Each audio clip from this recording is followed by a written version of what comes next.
Pressure ڈالا جا رہا ہے.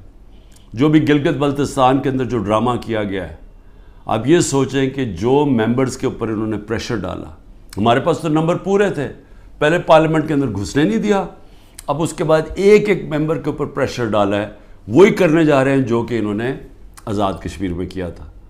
تو ایک طرف تو یہ ہو رہا ہے, اور اس کے باوجود ہم آج کیونکہ ہمارے ملک کو نقصان نہ ہو, ہم نے یہ فیصلہ کیا ہے کہ ہم اس اسٹینڈ بائی ایگریمنٹ کو بیکنگ دیتے ہیں تب تک جب تک الیکشن نہیں ہوتی.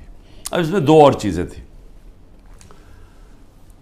میں نے آئی ایم ایف کے جو امریکہ سے جو ہیڈ تھے, ان سے جو میں بات کر رہا تھا, ان کو میں نے ایک چیز سمجھائی کہ میں نے کہا جب تک اس ملک میں پولیٹیکل سٹیبلٹی نہیں آتی, سیاسی استحکام نہیں آتا, تو یہ جس طرح یہ ملک چل رہا ہے, یہ اب تھوڑی دیر اگر آپ 3 ارب دے بھی دیں گے اور 3 ارب ڈالر کی دے رہے ہیں, تھوڑے سے اور ڈالرز بھی 5-6 ارب ڈالر اور بھی آ جائیں گے, تو یہ تو کینسر کا علاج ڈسپلن سے ہو رہا ہے. جو کینسر ہے وہ پھیلتی جا رہی ہے, اور کینسر کیا ہے کہ ملک میں سیاسی استحکام ہی نہیں ہے. اور وہ کیوں نہیں ہے؟ کیونکہ یہ سب پارٹیز نے مل کے اور ساتھ اسٹیبلشمنٹ, کیونکہ تحریک انصاف اقتدار میں نہ آئے, الیکشن تب کروائیں گے جب یہ سمجھتے ہیں کہ پارٹی تحریک انصاف الیکشن نہیں لڑ سکے گی. جب ان کو اوپر اتنا دباؤ ڈالیں گے, اس کو اس طرح کرش کریں گے کہ جب وہ بالکل الیکشن نہیں لڑ سکے گی تب الیکشن کروائیں گے. میں آج اپنی قوم کے سامنے کہنا چاہتا ہوں کہ یہ جب سے رجیم چینج ہوا ہے, جب سے ہماری گورنمنٹ گرائی ہے, تب سے کوشش کر رہے ہیں پارٹی کو ختم کرنے کی. اور کوئی ان کو جو سب اوپر پاور میں بیٹھ کے تحریک انصاف کو ختم کرنے کی کوشش کر رہے ہیں, ان کو کوئی ملک کی فکر نہیں ہے. انہوں نے جو پاکستان کی معیشت سے کیا, میں آپ کو پھر کہتا ہوں دشمن بھی نہ کریں. میڈیا کنٹرول کر لیا ہے, ایک کنٹرول میڈیا ایک بات کرتا جا رہا ہے کہ جو ہو یہ تو پیچھے سے یہ تحریک انصاف کی وجہ سے ساری مشکلات آئی ہیں. پھر سے میں کہتا ہوں کہ ہر سال شائع ہوتا ہے اکنامک سروے آف پاکستان. ذرا اکنامک سروے آف پاکستان میں دیکھ تو لیں کہ بینکرپٹ گورنمنٹ 2018 میں ملی, اور کرونا کے باوجود کیسے اس 6% پاکستان کی معیشت آگے بڑھ رہی تھی, گروتھ ریٹ تھی. 2 آخری سالوں میں جو ایوریج تھی وہ 6% تھی. تو کتنی دفعہ پاکستان کی معیشت اتنی تیزی سے اوپر گئی ہے. انڈسٹری بڑھ رہی تھی, دولت میں اضافہ تھا, پر کیپٹا انکم بن رہی تھی, ٹیکس بڑھ رہے تھے, ایکسپورٹس بڑھ رہی تھیں, ریمیٹنسز بڑھ رہی تھیں. تو جب ایک ملک ترقی کر رہا تھا, اس گورنمنٹ کو گرا کے جس کو لے کے آئے ہیں, انہوں نے کیا ہے, انہوں نے ان کی جو پالیسیز تھیں, اور یہ ہمیشہ یہ ملک بینکرپٹ چھوڑ کے گئے ہیں. 99 میں بھی جب یہ نون لیگ گئی ملک بینکرپٹ تھا, 2018 میں بھی بینکرپٹ کر کے گئے, اور پھر آتے ساتھ ہی ایک اکانومی جو چل رہی تھی اس کو بینکرپٹ کر دیا. انہوں نے کیا انہوں نے پہلے بھی جب ایکسچینج ریٹ کو زبردستی روک دیا جب 2018 میں, تو ایکسپورٹس گر گئیں. انہوں نے روپے کو جب اوپر رکھا جو اس کی مارکیٹ ویلیو نہیں تھی, تو اسے ہوا کیا, امپورٹ سستی ہو گئی, ایکسپورٹس مہنگی ہو گئی, ایکسپورٹس گر گئی. جب ایکسپورٹس گریں ڈالر کی جب 3 گنا زیادہ جب امپورٹس ہو جائیں ایکسپورٹس کی, تو وہ ملک کیسے آگے ترقی کر سکتا ہے. تو تب بھی انہوں نے یہی کیا. اس بار آتے ساتھ ہی انہوں نے یہ نون لیگ نے پھر وہ کیا, روک دیا اس کو روپے کو گرنے سے. لیکن مصنوعی طور پہ جب آپ روکتے ہیں, اس کا کیا ہوا کہ ریمیٹنسز گرنی شروع ہو گئی, ایکسپورٹس گرنی شروع ہو گئی. پھر را مٹیریلز جو امپورٹ کرتے ہیں ہم انڈسٹری کے لیے, اس کو بند کر دیا. انڈسٹری نیچے جانی شروع ہو گئی, ٹیکس کلیکشن نیچے جانی شروع ہو گئی. 3 ارب ڈالر کا ہمیں مل رہا ہے اس وقت آئی ایم ایف سے اسٹینڈ بائی ایگریمنٹ پہ جو پیسہ آئے گا. 7 ارب ڈالر صرف 1 سال میں پاکستان کو نقصان ہوا ہے ایکسپورٹس کی کمی میں اور ریمیٹنسز کی کمی میں. ریمیٹنسز کی کمی میں کیوں ہوا؟ کیونکہ اتنا فرق پڑ گیا مارکیٹ میں، روپیہ کی قدر کدھر چلی گئی اور آفیشیل کدھر تھی کہ لوگوں نے بینکوں کے تھرو پیسہ نہیں بھیجا، دوسری طرح پیسہ بھیجنا شروع کیا، ہمارا ریمیٹنسز کم ہو گئی اور ایکسپورٹس کم ہونی تھی۔ جب انڈسٹری کے اوپر انہوں نے را مٹیریل بند کر دیا، ایکسپورٹس کم ہو گئی، تو $7 ارب کا ایک سال میں کمی آئی ان کے دور میں، جبکہ $3 ارب کا ہم اب قرضہ لے رہے ہیں۔ قرضے بڑھتے جا رہے ہیں، آمدنی سکڑتی جا رہی ہے۔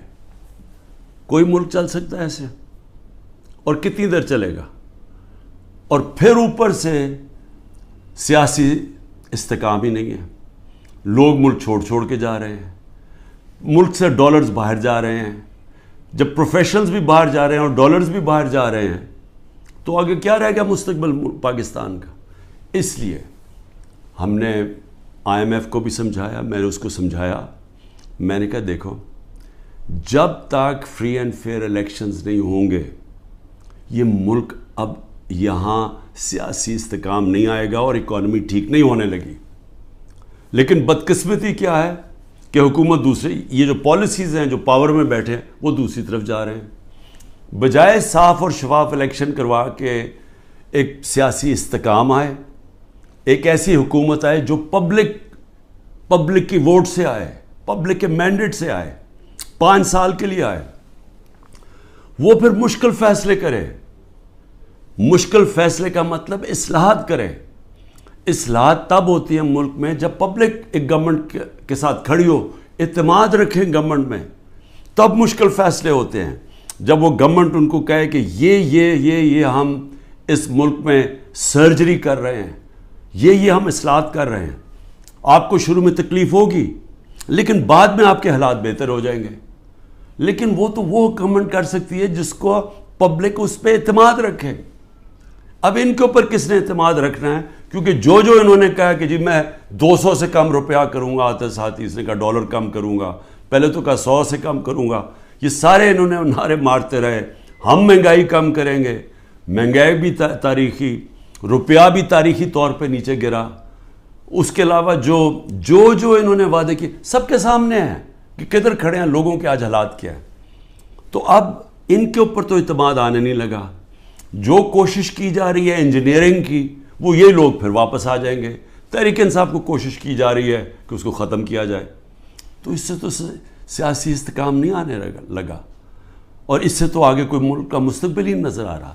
تو لہٰذا ہم نے ان کو یہ ضرور کہا کہ دیکھیں جو آئین کہتا ہے، آئین کے مطابق الیکشن کروائے جائیں۔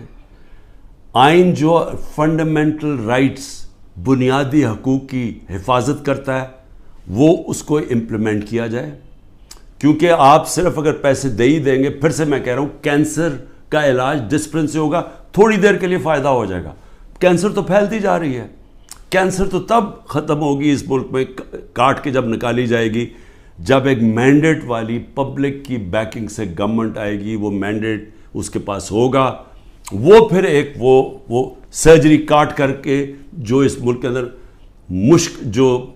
جو غلط چیزیں آ گئی ہیں، جو ہماری ملک کے اندر اصلاحات چاہیے ہیں، جو مشکل فیصلے چاہیے ہیں، جو رول آف لا، قانون کی بالادستی قائم کریں تاکہ ملک میں باہر سے انویسٹمنٹ آئے، سرمایہ کاری ہوگی تو دولت کے اندر اضافہ ہوگا، وہ دولت میں اضافہ ہوگا تو ٹیکس، یہ جو قرضے واپس کریں گے، وہ دولت میں اضافہ تو ہونے نہیں لگا اگر یہ جو آج جنگل کا قانون ہے، تو وہ سب کچھ اکٹھا جاتا ہے۔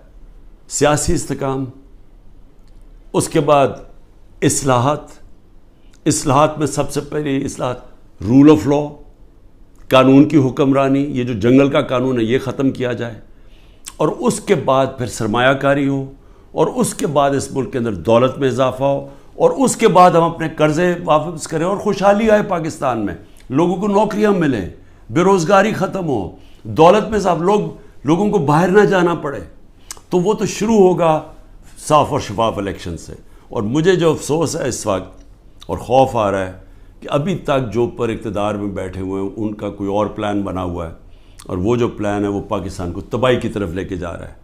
آخر میں ہم نے IMF کو یہ بھی کہا کہ اس وقت ہمارا جو کمزور طبقہ ہے شدید مشکلات میں ہے، اور اس وقت یہ جو پروگرام آپ دیں اس کے اندر ان کا خاص دھیان رکھا جائے. صحت کارڈ کو کئی کی جگہ ختم کیا جا رہا ہے.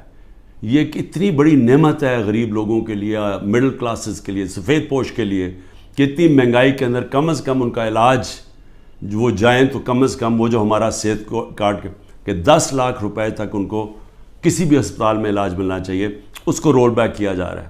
اور دوسری چیز ٹارگٹ سبسڈی جو ہم لانے لگے تھے کہ بجائے آپ سبسڈائز ایسے کریں کہ پٹرول وہ عمران خان بھی اتنی قیمت کا خریدے اور ایک بیچارہ غریب آدمی بھی اتنے خریدے یا رکشہ والا بھی, ایسا نہیں ہونا چاہیے. ٹارگٹ سبسڈی ہونی چاہیے جو ہمارا پلان بنا ہوا تھا اور ہم پوری تیار کیا ہوا تھا کہ ہر طبقے کے لیے جو نچلا طبقہ ہے اس کی حفاظت کی جائے, اور جو پیسے والے لوگ ہیں وہ اتنا جو پیسے دے سکتے ہیں وہ پوری قیمت دیں.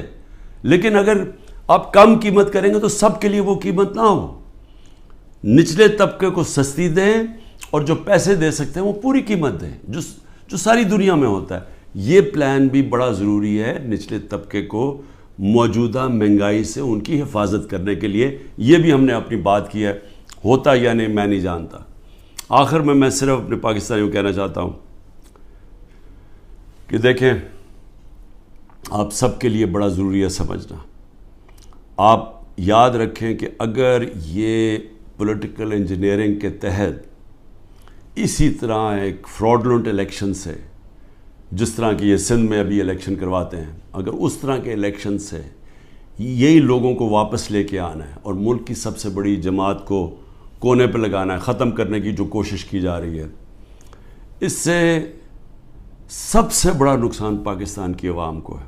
اور 14 مہینے میں جو نقصان ہو چکا ہے یہ مزید اور زیادہ نقصان ہوگا. یہ برداشت کر سکتی ہے قوم یا نہیں؟